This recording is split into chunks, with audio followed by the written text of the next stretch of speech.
¿Qué son los textos narrativos? Es aquel relato que incluye acontecimientos que se desarrollan en un lugar a lo largo de un espacio temporal. Puede ser una historia real o puede ser ficticia. ¿Ok? ¿Y cuál es el objetivo de los textos narrativos?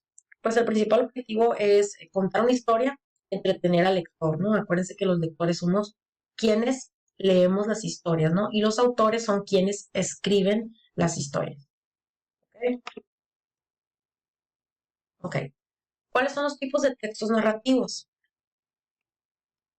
Existen más, pero yo les voy a mencionar estos dos, ¿no? Que es el cuento, es una narración breve de hechos imaginarios, protagonizada por un grupo reducido de personajes y con un argumento sencillo.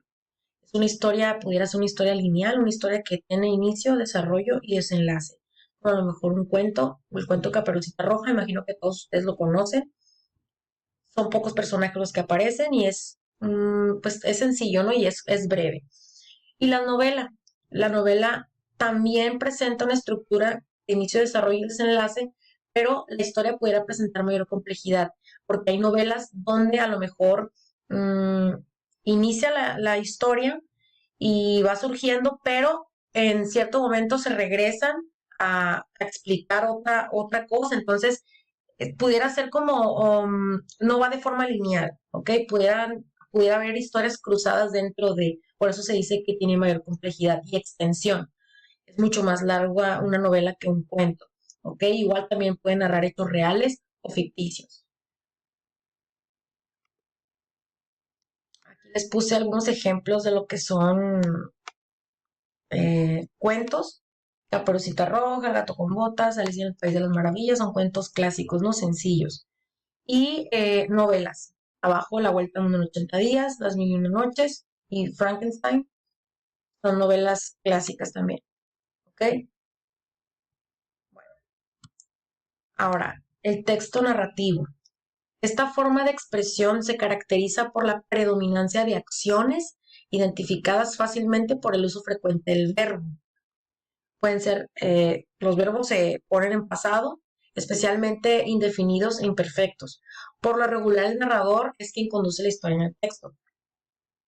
Lo normal es que tú veas o leas que hay un narrador quien está explicando o contando la historia, ¿no? De eso se trata, es un texto narrativo. Y este asunto de los verbos lo voy a explicar así breve, pero voy a grabar otro video para explicarles bien qué son los verbos y cuáles son los tiempos y cómo conjugamos los verbos. ¿Ok? Los verbos son palabras que indican acciones y todos los seres humanos, los animales y hasta los objetos desarrollan estas acciones. ¿Ok? Ejemplo puede ser jugar, reír, comer. Ya más adelante les voy explicando cómo podemos conjugar los verbos y cuáles son los pronombres personales, ¿no?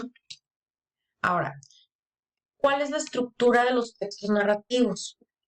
Los textos narrativos tienen un inicio, una parte intermedia o nudo, un clímax y un final o desenlace. ¿Ok?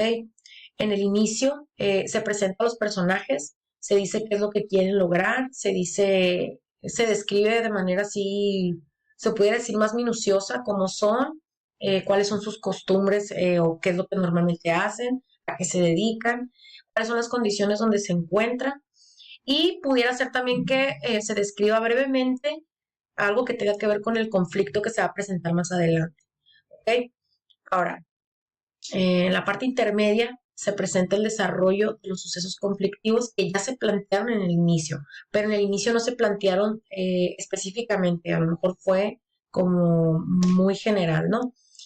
La parte intermedia nudo viene siendo casi toda la historia. En cuanto se presentan los personajes y lo que es el ambiente y el espacio, ya de ahí empieza lo que es la parte intermedia del nudo.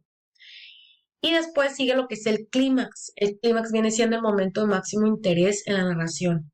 Es el momento donde hay mayor tensión emocional y ya de ahí se va a desencadenar lo que es el final. ¿Ok? Y en el final o desenlace es la parte donde se resuelven o se agravan los conflictos. No siempre vamos a tener un final feliz. Pudiéramos encontrar historias donde hay finales inesperados, finales tristes, finales negativos. Incluso podemos encontrar historias donde los finales son abiertos. ¿Qué quiere decir finales abiertos? Que no hay un final en sí, que simplemente te ponen o te dejan algunas pistas como para que tú te imagines que pudo haber pasado. ¿ok? O simplemente porque a lo mejor quisieron hacer una segunda parte, ¿no? Pero pueden contar historias donde te quedaste con la duda y tuviste que imaginar lo que pudo haber pasado, ¿ok? Ahora, los personajes son los seres que aparecen y que realizan estas acciones que se narran en un texto narrativo. No siempre tienen que ser seres humanos, pueden ser también objetos, pueden ser seres, pues, que no existen en la vida real, pueden ser animales también. Las fábulas son cuentos donde los personajes principales son los animales, ¿no? Entonces, los personajes ya de aquí, vamos a ir describiendo cuáles son los tipos de personajes. Los primeros son los protagonistas o principales. De aquí parte lo que es la historia, ¿no? La historia se centra en el personaje. Todo lo que ocurre es enfocado en el personaje principal, ¿ok? Ellos están presentes la mayor parte del tiempo, están ahí en la historia y se describe al personaje físicamente, cómo es su personalidad, qué es lo que piensa, etcétera. Eso es para que tú, como lector, te puedas ir identificando con el personaje, ¿no? Y hasta te agrade, ¿no? Ok. También existen lo que son los personajes secundarios. Ellos tienen una importancia menor para el desarrollo de las acciones, pero complementan la historia. Muchas veces si no hay un personaje secundario, a lo mejor no se puede desarrollar la historia, ¿ok? Intervienen solo en algunas partes del relato. Incluso podríamos ver que utilizan mucho a un personaje secundario porque se apoyan para contar a lo mejor algo que tiene que ver con el personaje principal, ¿ok? Y también existen lo que son los personajes antagonistas. Estos representan la oposición a los protagonistas, mejor conocidos como los villanos, el cual se debe enfrentar o combatir. Normalmente el personaje principal tiene un conflicto con el antagonista y ahí es donde se crea el conflicto que vamos viendo, que vamos leyendo en el clímax de la historia. ¿Ok? Representan una fuerza necesaria para que exista un conflicto. ¿Ok? El personaje es el que hace la problemática del personaje principal, es el que crea esta problemática para que se cree un conflicto. ¿Ok? Ok, bueno, esta parte ustedes la tienen en su libro de español. Viene así como cuáles son los recursos para tener las características básicas de los personajes. Se va a describir el nombre, siempre en un cuento vamos a ver el nombre del personaje. Va a haber una descripción física, una descripción cómo es emocionalmente el personaje. Va a haber características sociales y culturales, a qué grupo social pertenece, si es rico, si es pobre, o qué rol desempeña en una sociedad, si es a lo mejor estudiante, si es doctor, si es maestro, si es un cura, etcétera, ¿no? Características psicológicas y valores tiene que ver en cómo se comportan, si son buenos, si son malos, si son burlones, si son enojones, etcétera, ¿no? Y los roles son como que, ¿qué hacen dentro de la historia? Aparte de a lo que se dedican, ¿qué más hacen? ¿Ok? Ahora, el ambiente. El ambiente viene siendo el espacio donde se desarrolla la historia. ¿Ok? Existen diferentes tipos de ambientes. El primero es el ambiente físico. Es un espacio físico donde los personajes se desenvuelven y llevan a cabo acciones.